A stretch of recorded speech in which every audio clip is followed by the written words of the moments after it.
Hey everybody, welcome out to our Sunday night devotional. Thank you for hopping on here with us. Hope you've had a great week. Hope you're enjoying time with your family, getting ready for the holidays, I'm sure. Thank you for being with us. If you want to turn in your Bibles, turn over to Luke chapter 2. That's where we're going to be tonight, spending a little bit of time. Hope you'll take some time over the next week or so and look at Matthew 1 and 2 and Luke 2 and read those accounts of the birth of Christ.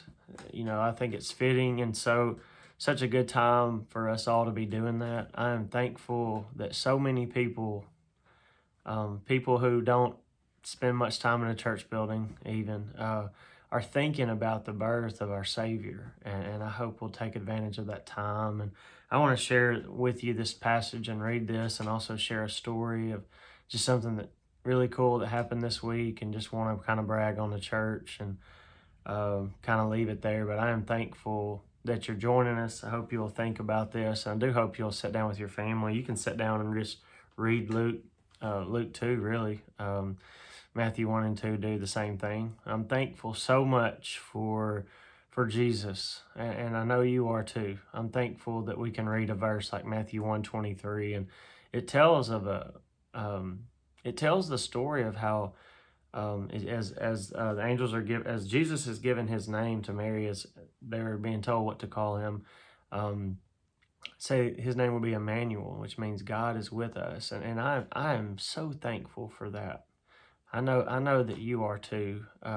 We could spend a lot of time, debating and talking about what that means, but I'm so thankful that God was with us and that He came through that baby that so many people are thinking about right now. And I hope you'll spend some time thinking about that, praying about that. And, I think sometimes we've made the holidays about the wrong stuff. It's easy for any of us, for all of us.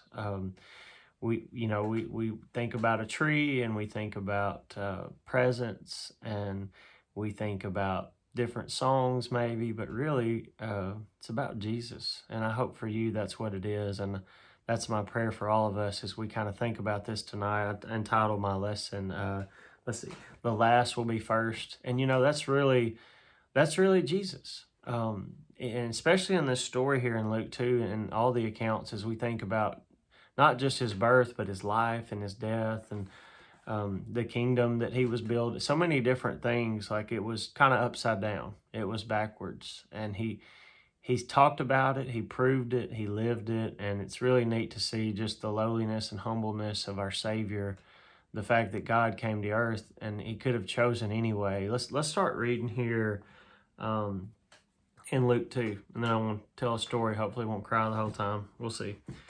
In those days, verse 1, Luke 2, in those days a decree went out from Caesar Augustus with all the world should be registered. This was the first registration when Quirinius was governor of Syria, and all went to be registered, each to his own town. And Joseph also went up from Galilee, from the town of Nazareth to Judea, to the city of David, which is called Bethlehem, because he was of the house and lineage of David, to be registered with Mary, his betrothed, was with a child. And while they were there, the time came for her to give birth. And she gave birth to her firstborn son, wrapped him in swaddling cloths, and laid him in a manger, because there was no place for them in the inn. This part of the story, I know Matthew tells it in just kind of in a little bit different way. It gives us some more details, but just that part of the story to me is amazing. Like I said, we read that God is with us now. God has all power. God can do all things. We're going to go on to see Jesus, the baby that we meet here. He's going to do things that shock everyone. He heals the lame, and the blind can now see because of him. And just with his words, he stops a storm, and he can feed thousands of people with just a little boy's lunch, and all these little things that we see that just make you say, man, there's something special about this guy. Well, we see that in this story. I know that there's shepherds and there's angels involved and there's these wise men, but in this first part, you read it and you just think, really? That's how we're going to start this story? God could have chosen any way to bring his son into the world. I think it's interesting the way that we meet him here. Verse 7 there talks about she gave birth to her firstborn son, and she wrapped him in swaddling cloths, and she laid him in a manger because there was no place for him in the inn. You know, just that phrase and that line there just tells us a whole lot about, I guess, what was important to God, what was important to Jesus, you know, and it wasn't probably the things that we think about during Christmas. It wasn't nice things. It wasn't the way the story you would think would go down. But as we read it, the more you read it, you kind of see why. And I love that part. I love that. I love so many parts of the story of Jesus. He didn't have a house. He didn't have nice things. He could have had whatever. You know, we sing a song about the crucifixion that says he could have called 10,000 angels. And I think sometimes we forget that he didn't really have to. He didn't need to. He's God, and he can do what he wants to do. And why would the story begin this way? What can we take from it? And there's so much humility in it.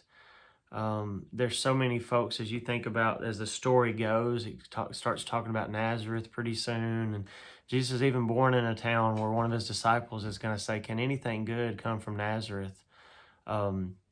Maybe like our town and the way people would talk about it in a way. You know, this still small do nothing town or whatever, and that's where Jesus came from. That's who Jesus was, and we find a lot about the character of God in this. But you know, I just really want to think about that because I know we all want things. We all want to be the first. We all want the best, and that's not what Jesus was about. And so his kingdom and his way was really backwards. And he said that a couple times. You know, really, if you want to be first, you're going to be last, and you need to know that the last will be first. And I hope we will all find ways. And you just hear in that language, selflessness, putting others before yourself, like Philippians 2 talks about. And it's not just something Jesus talked about. It's just what he was about. It's who he was. And I'm so thankful for that. And I know that's a struggle for all of us, maybe even this time of year as we're thinking about what we want and what's on our list. And, you know, I've been thinking a lot about that, and that's kind of where the next part of this is going. This time of year, especially at the church, so many folks start coming in and just basically saying, hey, we need help. We need help with Christmas. We need help with bills.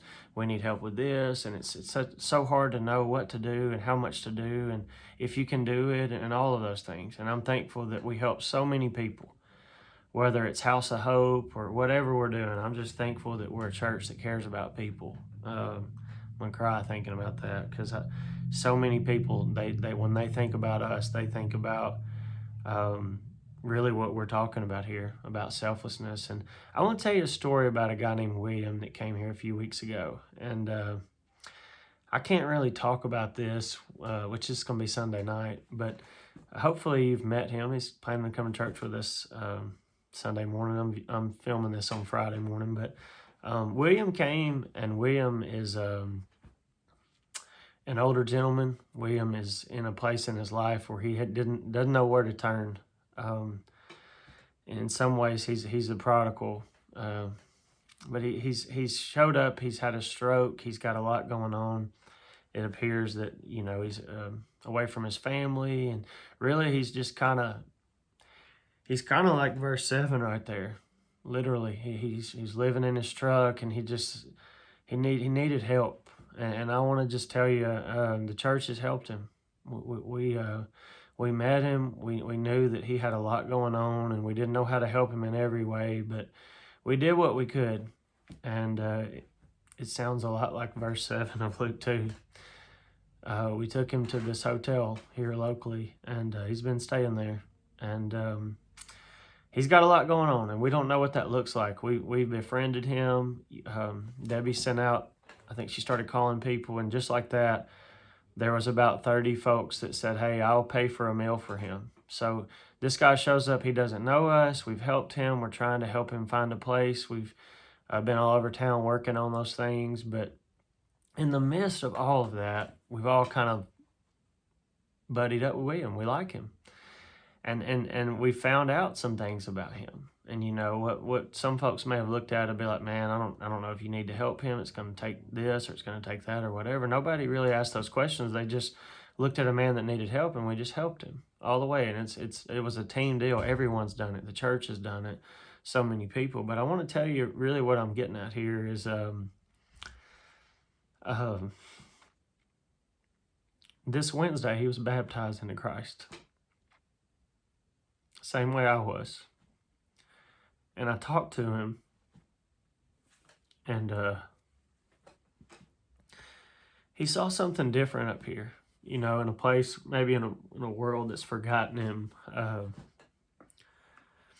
Man, I didn't think I'd do this on the camera, but nobody's shocked, right? He was baptized this week, and I just thought about this story, and I thought about no room at the end, and that's William. That's his story. And multiple times I told him, I said, listen, we're not helping you because we want you to go to church here. I want you to know that. We want to help you. And every time he said, I know, I can tell. And he saw the love of Christ in the people in the office, in the people of the church that have met him, in the people in town that have helped him. And next to this verse, I wrote down 12/15/21. That's the day William was baptized. And there's no hero in this other than Jesus and other than the hope that we have. So this Christmas, I'm going to think a lot about William.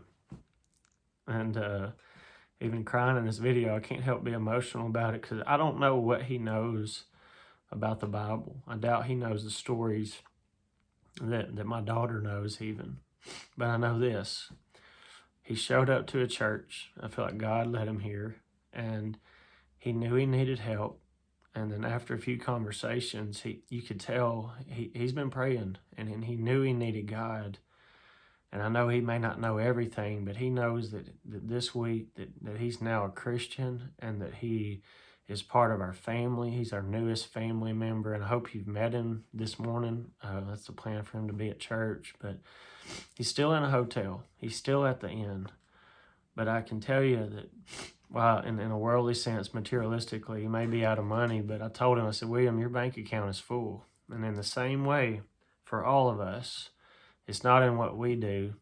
It's really all because of Jesus, the person that we talked about, that God, that he chose to come and be among us, and he made a way for us. And it's such a beautiful thing to think about, because none of us are good enough to be on God's team, really.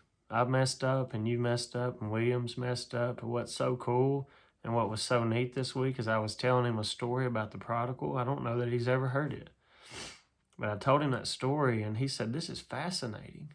And I want to encourage you to think about everybody in this town and everybody in your family and everybody in this world. They don't know about Jesus. Tell them about him. Tell them about the hope. And not just that, share with them. Have lunch with them. Pray with them. And it's amazing what will happen. It's hard not to be emotional about this. I hope we'll get a chance. Hope William will be with us for a while. But I can tell you that a man showed up that had no hope, and now he has Jesus. And I'm proud of that. And I hope you are too. I hope you'll pray for him as he begins his walk, as he looks for a house. I don't know what the future looks like, but I feel like William's going to be in heaven with us. And it's a good Christmas right there. Sorry for crying the whole time. I hope you'll think about this. Just been one of those weeks that I've been thinking about a lot, thinking about the blessings that I have in my family. Maybe you're thinking about the ones in your family. I've never lived in a hotel. I don't know what that's like. So many times people come up to church and they say things like, I've never asked for help. You know, I've never been in a situation like that. I don't know what it's like, and it's easy to be judgmental of folks, but I don't know what that looks like. But I know that when a church acts the way a church should and loves people, and it's incredible what God can do. And I hope you'll be praying for, like I said, for him, for other opportunities. And I'm just thankful that God chose to be among us and to love us and to give me and you a second chance. And I hope you'll offer that this week. And I hope you'll share not this post, but maybe this story. Hope you'll share Jesus with somebody through these holidays. Hope you enjoy this week with your family. Thank you.